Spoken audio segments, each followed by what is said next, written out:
Financial Grown-Up Guide, 4 simple and fun ways to be a financial grown-up for the new year and the next decade with Napkin Finance's Tina Hay.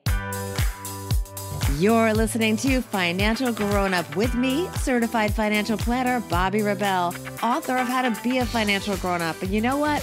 Being a grown-up is really hard, especially when it comes to money. But it's okay. We're going to get there together. We got this. Happy New Year and new decade, my grown-up friends. And what is more grown-up than starting off with a realistic assessment of where we are financially and where we want to be and how to get there. And we have the perfect guest for that. But first, a quick mention. I have something new for grown-ups that I am so excited to finally be sharing. It is the GrownUp List, curated for the grown-up lifestyle. Now, to get on the list and learn more about it, go to my website, bobbirebell.com. All the info will be there. And you can also use the link in my bio on Instagram to sign up. That is at bobbirebell1.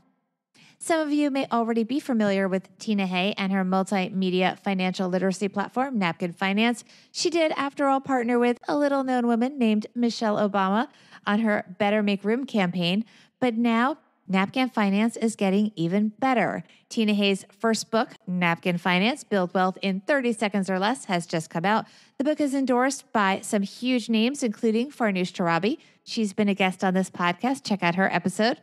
As well as actor and economist Ben Stein, and entrepreneur and best-selling author Nellie Galan. You will hear more in our interview, but the book really stands out to me because of its creative use of illustrations and humor without being clickbaity. And it uses those tools to explain some very complicated financial concepts, but in a relatable and understandable way. You're going to hear, for example, references to Coachella and to the artist Banksy in this interview, and it will all make sense. So excited to share this talk. Here is Napkin Finance's Tina Hay.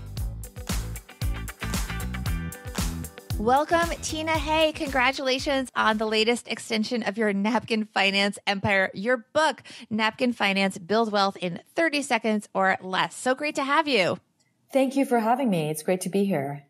Okay, so Napkin Finance, we're going to talk more about your entire multimedia empire after we get through with the new things that we're going to be talking about for the new year and how people can use your book to be a financial grown-up and really improve their money as we get into the next decade. One of the things that I love about Napkin Finance is you hit a lot of important topics and you simplify them without making them clickbaity, which I think is a very nuanced approach and a very effective approach. So first of all, thank you for that. Thank you so much. I appreciate that you recognize that. We definitely try to make it more unique and less generic than traditional content that's out on the market.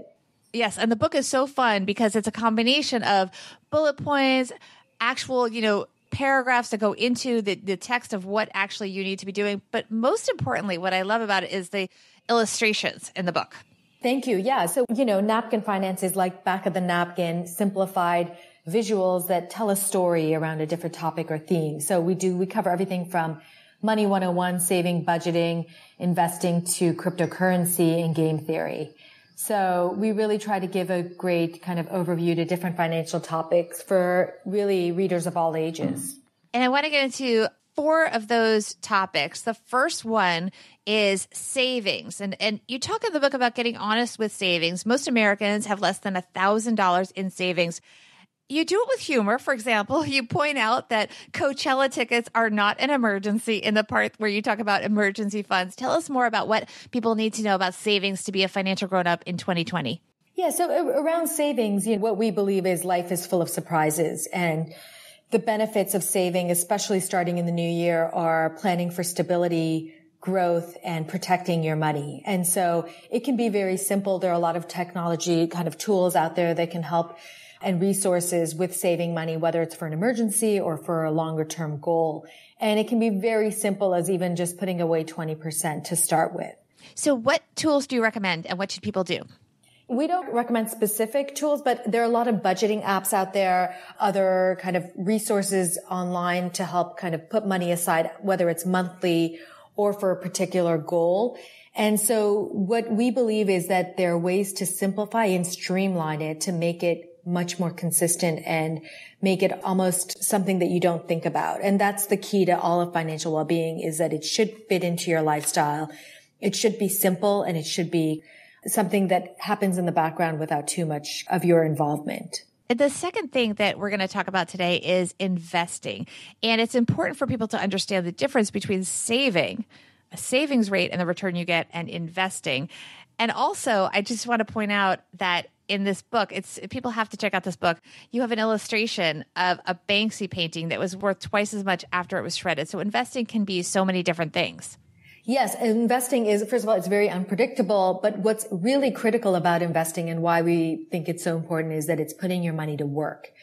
And so considering inflation and, unforeseen circumstances, but also being able to participate and make money in ways that, again, are very powerful, much more than savings accounts. And so the reasons for investing are, again, it's important for everyone to set aside money, but also have it work for you. Not only to grow your wealth, but also kind of over the long term, consider how your money would grow versus in a savings account, which is probably close to, less than 1% versus investing in the stock market, which has long-term average annual return rates can be up to 10%. So it's a very powerful way to put your money to work that we think everyone should take advantage of. And investing doesn't just have to be the stock market. You point that out. There's a lot of different ways to invest. I referenced the Banksy painting. Yes. Not that we're doing that, obviously. Definitely. And I think the key to it is to understand what your shorter and long-term goals are, and also to what your risk tolerance is, and to be diversified and make sure that you have money put aside, again, for emergencies. But things like art can be very unpredictable. And so if there's an opportunity to invest, that's great. But again, a diversified portfolio, when you have money in much safer asset classes, balancing out things like Banksy paintings is probably the best strategy. Definitely. Everyone, make sure you balance out those Banksy paintings. Yes. Although I will tell you, we did do an episode very recently on investing in art. And I don't know if Banksy does prints. I don't think so. But many artists do much more affordable prints that you can invest in. So I would encourage our listeners to go reference that episode with Janice Cecil about investing in art in an affordable way. All right. The third theme we're going to talk about, Tina, is retirement. And I love the quote that you have in the book. It says, retirement is like making a souffle. You must plan in advance.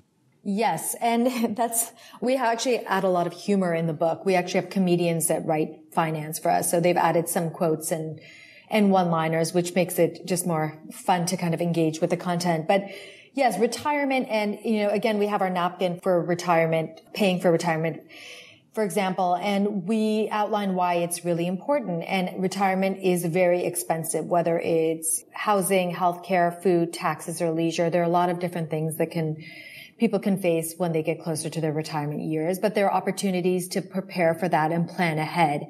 And so that includes everything from Social Security to IRAs, 401ks, pension, equity in your home. And so we outline a few ways to do that in the book. And the book breaks down the difference between these different vehicles, which is important to understand, because just throwing stuff into, quote, a retirement savings account doesn't always do the same things. There's different parameters depending on where you're putting your money. Definitely. Where you're putting your money, how far in advance you start planning for retirement. We actually work with a lot of, next gen, and one of the most powerful things that we communicate is first of all, it's never too early to plan for retirement or to start saving. And so the power of time, there are a lot of different types of retirement accounts. And depending, again, if you're a freelancer or you have a 401k that you can max out. There's so many opportunities. And the biggest factor is really planning and being very proactive about it. The fourth theme we're going to talk about is philanthropy. And I think it's so important that you have this here, because we get so caught up in our own goals, and we sometimes forget to look forward and to look, frankly, backwards, and thank the people that have helped us get to where we are and all the support that's around us very often. You have a quote from Oprah Winfrey: to move forward, you have to give something back. Yes. And so philanthropy is actually, we do a lot on philanthropy. We also are a social enterprise. So we've always, as a firm at Napkin Finance, provided resources, tools to nonprofits and schools. We've worked with Michelle Obama's Better Make Room initiative. We're working now with the U.S. Olympic Committee. So we truly believe that philanthropy and giving back is part of our DNA, and we love to communicate that. And so in our napkin, which is actually one of our favorite ones on philanthropy, we cover what it is. It can cover everything from education, civil rights, health, poverty, really whatever cause is important and relatable and important to you, but also how to participate and give back, whether it's on a local level, a national level, or global level. That's so important. And you've been mentioning throughout that you have these napkins. I think we need to clue people in as to what's going on. So this book, as I mentioned at the top, is an extension of a whole multimedia platform, which is fascinating the way that you've laid it out, because you have these napkins that are online, but you also have videos and so on. Tell us more about Napkin Finance. Yeah, so Napkin Finance we're a multimedia company. We help simplify money and finance in a very visual, engaging, and fun way. And we do this with different content types. So the napkin is really our core product. It's a visual infographic. And then we basically use images to simplify a topic around money or finance. And so we do that in the book, and we also do it on our site, napkinfinance.com. We also work with a lot of banks and financial institutions, so everyone from JP Morgan Chase to UBS, AARP, and we help their readers understand different topics around money and finance. And then the third aspect is what I discussed before, is we provide content to people who may not have the resources in school, or families who can teach them about money and finance. And so the book for us, which comes out the 30th of December, is really exciting because it's really a culmination of everything we've done, and really a very broad but fun overview of money topics for all ages. And where can people learn more about you? I assume the book is going to be available everywhere, so we'll go for that. But where can people find out more about you and about Napkin Finance? So Napkin Finance is on social media at Napkin Finance, and we have our website, napkinfinance.com. I'm on Instagram and Twitter, Tina J. Hay. And we love hearing and getting feedback and suggestions for upcoming topics and napkins as well. This has been amazing. Thank you so much, Tina. Thank you so much. Hey friends, such great info. I hope you love that interview as much as I did.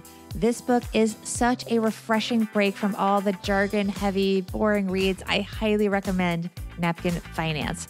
Also, as I mentioned at the top of this episode, please take a moment to get on the GrownUp List. I want to make it a resource to find ways for all of us to live a more grown-up life.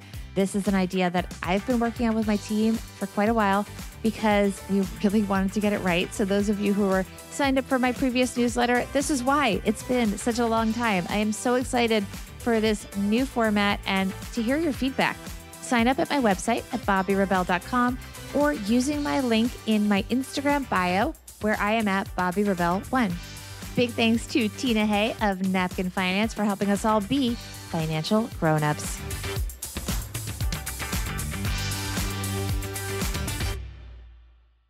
Financial Grown-Up with Bobby Rebell is edited and produced by Steve Stewart and is a BRK Media production.